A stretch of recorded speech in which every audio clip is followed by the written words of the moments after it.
अस्सलामुअलैकुम, welcome to M crafting. उम्मीद करती हूँ आप सब खैरियत से होंगे। वैसे तो आजकल रेज़न में बहुत सी चीज़ें प्रिजर्व की जा रही हैं, लेकिन जो मुझे ऑर्डर मिला है वो है गजरे रिजर्वेशन का। ये मेरी कस्टमर मुझे घर देकर चली गई थी।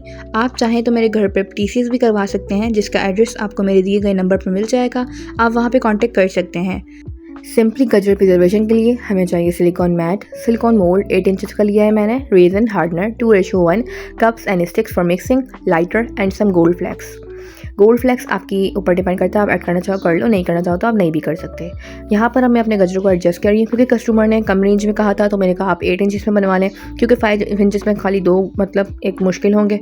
तो मैंने कहा आप 8 इंचेस में बनवा लें, और 10 इंचेस में हमारी रेजन ज़्यादा जाती है, तो फिर वो ज़्यादा कॉस्टली उनको पड़ रहा था। ठीक है, यहाँ पे हम अपने ग्लव्स वेयर कर लेंगे क्योंकि सेफ्टी फर्स्ट है हमारे लिए। कुछ भी हो, ग्लव्स ज़रूर वेयर करने चाहिए ताकि हाथ पे रेज़न नहीं लगे।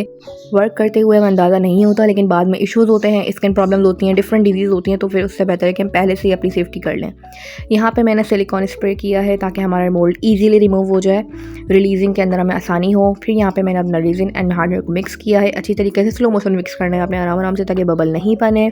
देन आपने पोर करना है अपने रेज़न को आराम से, और जो है इसकी एजेस पर अच्छे से स्प्रेड करना है, क्योंकि ये कर्व है थोड़ा सा राउंड राउंड हमने देखें, तो फिर उसमें अच्छी तरीके से रेज़न जाना चाहिए। ऐसा नहीं हो कि जब हम इसको डीमोल्ड करें तो इसके एजेस पर रेज़न सही तरीके से नहीं हो या फिर कोई बबल हो जिससे फिनिशिंग नहीं आती है। फिर मैंने यहाँ पे बबल रिमूविंग स्प्रे किया है, और फिर कुछ जो बबल्स रहते थे उनको मैंने स्टिक की हेल्प से हल्का हल्का सा बिल्कुल पॉप किया है। यहाँ पर मेरी कोशिश है कि एजेस तक अच्छी तरीके से रेज़न चले जाए ताकि बाद में मसला नहीं हो, फिनिशिंग आनी चाहिए हमारे काम के अंदर। और यहाँ ये सीन हो गया। मेरे साथ ये पहली मर्तबा हुआ है, तो मैं काफ़ी डर गई थी कि यार ये क्या, मतलब एकदम से आग लग गई। तो खैर बुझ गई थी, इतना मसला नहीं हुआ था। और फिर लाइटर मैंने दोबारा मारा क्योंकि हमें तो बबल रिमूव करने हैं। फिर मैंने यहाँ पे अपने गजरों को एडजस्ट किया है, और कुछ पेटल्स टूट गई थी तो मैंने उनको सिंपली रेज़न के अंदर मिक्स करके कप के अंदर अलग से, और फिर इनको पोर किया, लगाया है, तो वो चिपक गई थी अच्छी तरीके से, स्टिक हो गई थी ईजीली। अगर मैं एक एक पेटल को उठा के करती तो वो ज़्यादा मुश्किल था। ये ट्रिक सबसे आसान है, तो मैं यही करती हूँ। जो पेटल्स टूट जाती हैं उनको इस तरह से एडजस्ट कर देते हैं, एंड गजरे की शेप दे दी थी तो कोई कह नहीं सकता कि ये टूटा हुआ गजरा था। थोड़ा सा टाइम टेकिंग प्रोसेस है, लेकिन हो जाता है। देन मैंने यहाँ पे कुछ गोल्ड फ्लेक्स ऐड किए हैं इसको और ज़्यादा इन्हेंस करने के लिए, और फिर मैंने यहाँ पे इसको ड्राई होने के लिए छोड़ दिया था। फिर मैं नेक्स्ट डे आई थी, और यहाँ पे ये इसकी लेयर जो है फर्स्ट लेयर वो ड्राई हो गई थी। यहाँ पे हमें टेक्स्ट ऐड करना था। टेक्स्ट मैंने इस कोन से लिया है, एक्रेलिक कोन से लिखा है, क्योंकि कम रेट में चाहिए था ये कोस्टर, तो उसके लिए कुछ और जुगाड़ करना पड़ेगा। तो विनाइल स्टिकर्स काफ़ी एक्सपेंसिव पड़ जाते हैं, जब तक कि हम अपनी खुद की मशीन नहीं ले लेते तब तक तो हमारे लिए बहुत महंगे हैं। इतने का स्टिकर नहीं होता जितने की उसकी डीसी पे करनी पड़ जाती है हमें। दैन मैंने कस्टमर को बोला कि अगर आपको इतना ज़्यादा कॉस्टली नहीं करना तो फिर मैं खुद लिख दूँ। उन्होंने कहा जी जी आप खुद लिख दें। तो मैंने कहा ठीक है, मैं गोल्डन कोन से लिख दूँगी और इस तरह से कुछ लगेगा, ठीक है।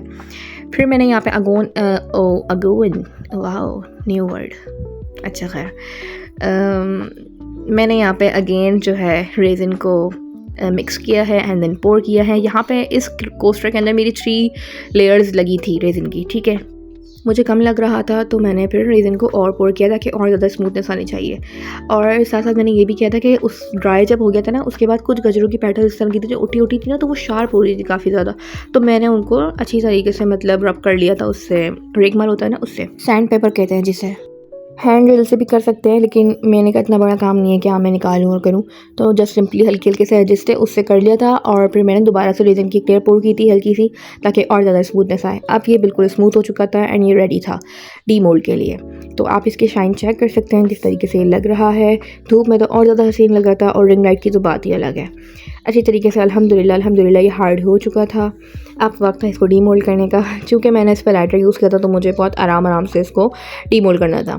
थोड़ा सा डर इसलिए भी नहीं था क्योंकि मैंने सिलिकॉन रिलीजिंग स्प्रे यूज़ किया हुआ है, उससे भी काफ़ी आराम से मतलब हमारे जो मोल्ड्स होते हैं, हमारे जो प्रोडक्ट्स होती हैं, वो मोल्ड से ईजीली रिलीज़ हो जाती है, तो इसलिए डर नहीं होता। लेकिन फिर भी एहतियात करनी चाहिए, आराम से ही करना चाहिए। एकदम से करेंगे तो हमारा अपना ही नुकसान हो सकता है मोल्ड का, तो इसलिए ईजी होके आराम से हमने वर्क करना है। एक एक एज को मैंने आराम से निकाला है ताकि ईजीली ये बाहर आ जाए, कोई भी जल्दबाजी नहीं है, ठीक है। तो बैक साइड से कुछ इस तरीके का लग रहा था, एंड फ्रंट साइड से भी दिखाती हूँ मैं, कुछ ऐसा था। तो अब फ़ोटोग्राफी करनी है हमें, तो जल्दी से अपने स्पेस को क्लियर कर लेते हैं।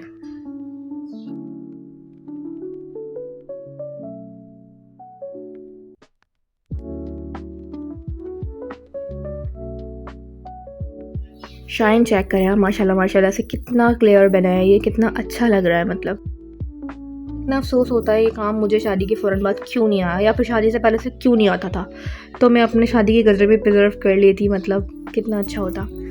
ये मैंने संभाल के भी नहीं रखे क्योंकि वो टूट गए थे, तो मैंने मतलब कर दिया था, इतना वही नहीं था कि संभाल के रखूँ। हाँ, एक फ्लावर है जो मैंने संभाल के रखा हुआ है, क्या पता मैं उसको कभी प्रिजर्व करूँ, बंदा अपने लिए कभी नहीं करता, अपने लिए मैंने कभी नहीं किया। खैर, तो ये थी इसकी फ़ाइनल लुक। रिंग लाइट में आप चेक कर सकते हैं, कुछ इस तरीके का लग रहा था, बहुत बहुत हसीन लग रहा था। तो ये है, धूप में मैं नहीं ले सकी, सनलाइट में मतलब नहीं ले सकी मैं इसकी, क्योंकि मैं अंदर काम करूँ, जब मैं बाहर काम करती हूँ तो काफ़ी आसान था। अब मैं अंदर काम करती हूँ रूम के अंदर, तो काफ़ी मुश्किल होता है मैं बाहर जाके फ़ोटोशूट वगैरह करूँ, टाइम भी नहीं था। ईद के दिन का था ये ऑर्डर, और मेरे पास बुके के काफ़ी ऑर्डर्स थे, तो मुझे उन पर वर्किंग करनी थी, तो बस फ़ोटोशूट का टाइम थोड़ा सा नहीं मिला सनलाइट में। फिर मुझे ये हुआ कि नहीं, मैं इसके एजेस को भी गोल्डन कर दूँ ताकि और ज़्यादा अच्छा लगे। तो फिर मैंने इसके एजेस गोल्डन किया, जो कि काफ़ी ज़्यादा टाइम टेकिंग था। खैर, अगर आप लोगों ने अभी तक मेरे चैनल को सब्सक्राइब नहीं किया है तो आप लोग सब्सक्राइब कर लें, ताकि अगली आने वाली हर वीडियो देख सकें मेरी, और मुझे कमेंट में बताएं मैं नेक्स्ट किस प्रोजेक्ट पे वर्क करूं। आप लोग के आइडियाज़ को भी देखूंगी, उस पर वर्किंग करूंगी मैं इंशाल्लाह। कोशिश है कि अब वीडियोस टाइमली पोस्ट करूं। ये जो मैं बीच बीच में भाग जाती हूँ 3-4 महीने के लिए, ऐसा नहीं भागूं। इंशाल्लाह अब मैं वर्किंग करूंगी इंशाल्लाह। तो ये इसकी फ़ाइनल लुक है, आप लोग देख सकते हैं। बैक साइड से कुछ इस तरीके से है और फ्रंट साइड से कुछ इस तरीके से है। अगर आप लोगों ने भी अपनी कुछ चीज़ें प्रिजर्व करवानी है, फिर वो कुछ किसी भी किस्म की चीज़ हो, ठीक है, तो वो मैं प्रिजर्व कर दूँगी। आप लोग व्हाट्सअप में मेरा नंबर दिया गया है, उस पर आप कांटेक्ट कर सकते हैं। अच्छा, इसकी डेप्थ देख लें कितना ज़्यादा ये थिक है, मतलब कितना ज़्यादा थिक है, ऐसा नहीं पतला सा है, बिल्कुल बिल्कुल थिक है कि ये माशाल्लाह काफ़ी कहीं नहीं जाएगा। हाँ, कोई जानबूझ के नहीं फेंके ऐसे। खैर, तो ये रिंग लाइट में कुछ इस तरीके के लुक आ रही थी, इतना हसीन लग रहा था, ये बहुत प्यारा लग रहा था माशाल्लाह से। तो जी, अब इसकी पैकिंग की तैयारी करेंगे ताकि इसको अच्छे से डिलीवर कर सकें अपने कस्टमर तक। और अल्हम्दुलिल्लाह हमने एक और ऑर्डर पूरा किया कस्टमर की डिमांड के मुताबिक, जिस तरह उन्हें चाहिए था, कम पैसों में अच्छा कोस्टर, जिस तरह की उनकी डिमांड थी। ठीक है, तो ये इसकी फ़ाइनल लुक है। पता नहीं ये बात मैं कितनी बार बोलूँगी।